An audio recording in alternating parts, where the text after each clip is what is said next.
as someone who's kept the light on for Leonard Hamilton at Florida State the last few years, I would see, spurts of the FSU from the late 2010s of just the length, the athleticism, the pressure, the balance, and kept thinking, maybe there was still some juice there, but and there have been plenty of injuries over the last few years, but Austin, I'm losing that sense of optimism. So Christian and Nick here with Austin Veazey, who covers Florida State for Nole Gameday. Austin, can you convince me otherwise that there's a reason to be optimistic, or is the Leonard Hamilton era just like continuing on this downturn until it ends?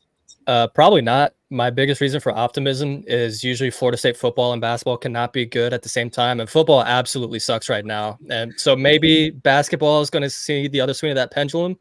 But looking at this roster, I kind of have some doubts about it. Hey man, Florida State did just beat California football, so awesome. 14-9. I was beating my head against the wall for 2 hours.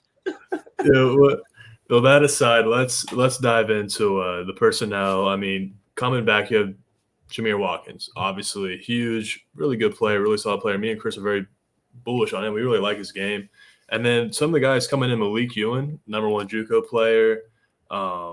Then you have some guys coming from Hampton, South Dakota, UTSA, and Thomas Dang and Holt. What can we expect from this transfer portal and just the outlook of them? Yeah, I'm not super high on this transfer class, if I'm being honest. I was really hoping they'd go all in this past offseason and bring in a whole bunch of experienced guys that, really produced at the lower level. And they didn't really get that. Boston Holt was the third option on a South Dakota team that was not very good. And he's going into his 6th year of college basketball. How much can you really expect for him now jumping to the ACC? I'm really high on Jerry Dane, but he was at Hampton last year. How much is that jump, really going to be for him? I think he's got a ton of potential, 6'9", really lengthy, and shoots the 3-ball really well. Over 39% last year as a true freshman. Had a great game against James Madison. Even then, I don't know if he's going to be able to start. Truthfully, I don't understand the Justin Thomas take. He didn't play last year for UTSA because of the eligibility stuff, and then decided to just keep his year of eligibility instead of playing for a bad UTSA team. But even when he played at Milwaukee, he was only averaging, 8 points per game. When he was in JUCO, I think he averaged 12 points per game. When he was at Queens, he was averaging like 9 points per game. And now he's on his 5th school. Like, it's not something you want out of a player. So I'm not that high on this transfer class. I think Malik Ewan could be really good. But even then, I don't know how high of a ceiling this transfer class and really this team in general has. You mentioned Jamir Watkins, who came in last year from VCU. I'm still mad he wasn't on any of the All-ACC teams last year. He was phenomenal. I'm shocked he came back to Florida State for another year, but he's going to be really good. He's going to, usually Florida State is all about, like, the balance, the depth. It could be anyone, and potentially no one's even playing 30 minutes. But considering how unproven in the league so many of these guys are, it's hard to imagine Jamir Watkins isn't going to be a guy averaging close to 20 a game and being out there a ton. The other guy, really the only guy I can truly say something positive about from an informed perspective is Chandler Jackson. Chandler Jackson's a guy that I have been banging the drum a bit the last couple of years, that like this guy should be playing more. I've always liked what he brought to the table. Do you think he can take a big jump? Or my one hesitation is he's a guy who's a great piece of the machine, a cog in the machine, but I don't know if he's a guy that is going to be the number 2 scorer alongside Watkins for a team that's winning games. Yeah, even then, I don't know if he'll be your number 2 option, but I am really high on Chandler Jackson. He had some really big flashes, especially at the beginning of ACC play last year. They should have beaten Virginia last year with his 17 points, but Isaac McNeely decided to channel Kyle Guy for 30 minutes. He's also, this is such a weird skill set to point out, but he's the best player I've ever seen at drawing jump balls. I've never seen anybody better at it, that just digs in and grabs at the ball and forces either a turnover or a possession change or whatever. But he's not a consistent scorer yet. He's had some maturity issues in his first 2 years in Tallahassee. I think he's starting to outgrow those. But if you're looking at a second scorer, I think it's oddly going to be a true freshman, Daquan Davis, who was with the Overtime Elite last year. I've heard so much great things about him this offseason, and granted, he might be the only good thing I've heard about this team this offseason, but I'm really high on him, and Hamilton's never really had a player like Davis. We'll see if Jackson can take that step up. I still think he's going to start because that's just what Hamilton does. He always starts the experience. But I think Davis is going to have a huge role off the bench for this team. Yeah, with so much uncertainty in the transfer portal, you got to start looking at freshmen. So I'm happy you brought up Daquan Davis. There are some other freshmen: Swinton, Maluk, Christian Nitu, and then it looks like a foreign player, Rosakis. Yep. What can we expect from those guys? Need to. I'll just get that one out of the way. I'd be surprised if he plays this year. Apparently, he was hurt last year in Canada. Didn't really get to play a lot, and was kind of a panic take from what I've heard. They just wanted to fill out the roster with someone that has potential, and he does have a lot of potential. He's 6'10", 6'11", can handle the ball, shoot the three, but he looks like he weighs 170 pounds. I mean, he is deathly light. Same kind of goes for Alir Maluk, but he's at least a 7-footer. Just given Florida State's center rotation, he's likely going to have to play at some point. AJ Swinton, I'm coming around with him playing some serious minutes for this team. He's unbelievably athletic. I mean, I've seen some dunks on his Instagram story this offseason where he's, after a 2-hour practice, he's still throwing down windmills and 360s and whatever else. I think they listed on the FSU website. He's got a 7'2" wingspan at 6'5", which is just freakish.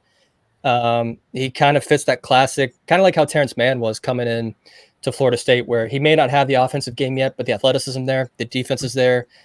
And honestly, I think Swinton's shot looks a little bit better, even if it's not falling at this rate in his career. But I think he's going to work his way into some minutes this year. So outside of Davis and Jackson, it does have the complexion of a typical Leonard Hamilton roster of all of these 6'7" plus guys and a lot of athletes. And, if you look at Holt, Dang, and Thomas, guys that I'll be honest, I wasn't tuned into much South Dakota, Hampton, or Milwaukee a season ago. No one can blame you. I've not watched these guys play. I'm asking you what you've heard of them, but they've all shot 39, 43% from deep. So they seem like very strategic adds in the portal of guys with size, with athleticism who can shoot is an assumption I'm making. Is that correct? And obviously there's a jump from the mid-major level, but if these are guys that just be out there for 18, 20 minutes a game, play hard, hit some threes, be FSU cogs in the machine, do you think that they can do that? We'll have to see with Holt and Thomas. Yes, the percentages are great. You mentioned 39% for Holt, almost 43% for Justin Thomas, but it was under 2 attempts per game. And it's not, especially for Holt last year. I mean, he was playing major minutes. At least with Thomas, he was only playing, I forget the number. I think it was 20 or 22 minutes for Milwaukee. So maybe they could expand on that if you're just asking them to be perimeter shooters. But Holt mainly last year was a slasher and then spotted up when needed. Hopefully that 3-point shot develops and they can get him up to 3 or 4 per game. Because to me, that's the only way Florida State's going to have success this year is letting Jameer Watkins, Davis, and Jackson really initiate the offense and then kick out to open shooters. If you're asking all these guys to try to initiate, I don't think it's going to work. Can we go back to Malik Ewan real quick? Sorry, Nick. Go ahead. Sorry, Nick.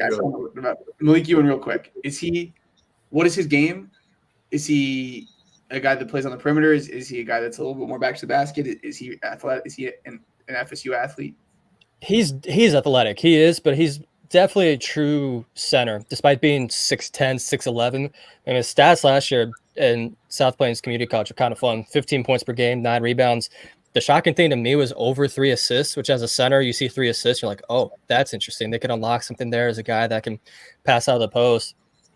And then on my stat sheet, I just combined steals and blocks into one category, and he averaged almost 4 stocks per game. So he's definitely athletic, definitely has some great defensive instincts. We'll see if, obviously, this JUCO, but we'll see if that can translate to the ACC. But there's a reason he's a former blue chip prospect coming out of high school. He's from Georgia. A lot of the guys on the team are familiar with him. He's got a ton of talent. I expect him to start this year. And he's one of the few guys on this team that I feel is ACC caliber. For sure. Just talking about Florida State, I remember 2017, 2021, they were in the NCAA tournament every single season. The last 3 years haven't been horrible by any means. They were 10-10 twice in league play out of the 3. 22-23 was pretty miserable. That was a bad year. That was really bad, I will say. But what is the key? And is Leonard Hamilton still fully bought in and all in, even after coaching all these years? And just what's the key to, getting back to that success this season?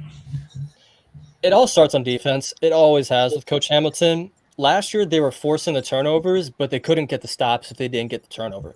It was such a weird team where they had such a high turnover rate, like the best in the ACC, but they're still giving up massive effective field goal percentage. They got to find that balance somehow. I still expect this to be a heavy turnover team, just given the length they have. But they got to be better just getting stops. I don't know what their issue was last year. I think it just came down to simple communication for the most part. And that's kind of what worries me about this team is being so inexperienced and so young that communication is still going to be an issue. But it's all going to start there. If they're not getting on the breaks and getting in transition, Florida State's never been a great half-court offensive team. Even in those tournament years, they only had, maybe 2 seasons when they're in the top 50 of offensive efficiency. So they got to get out and break. Got to get out in transition and create those easy baskets because that's where this team's going to thrive. I'm happy you brought that up because he has a winning formula that worked for him. And it's, we're going to use a lot of guys. We're going to be big. We're going to crash the offensive glass because everyone has so much energy and everyone's athletic and they're big. And we're going to force turnovers. But you're so right. There was just a huge disconnect between the fact of the personnel of guys like Jalen Worley, of the fact that they did recapture the, turning over. Oh, and blocking shots. I don't know if I said that. That's part of the formula too. But, they were forcing turnovers. But, man, so many defensive possessions. It's like, what are we doing? It was so frustrating. To me, as someone on the outside, to me that boils down to coaching. Like, I really do believe my analysis of that last year's roster, like looking into the season, like that roster was good enough to, I don't know. I think that roster was, of course, guys like Bobby Miller, like there's maybe some overhype there, but like I feel like he had the pieces to do what he had done with those teams. And sure, not to be a second weekend team, but to me, there's no reason that team couldn't have won. Like they won 10 ACC games, like looking like crap half the time. So it's like that's why I think it boils down to coaching because I think he did have the cats, and that's my concern is like, is he just coached? Is there some dysfunction just internally, or how would you assess that? Well, there is a little bit of that, but I can't go into too much detail there. Last year, I will agree there was a lot of talent on last year's team, but they were all super flawed players. Like Worley, look at him, 6'7" point guard, great defensively. He only gave you a good offensive game 25% of the time.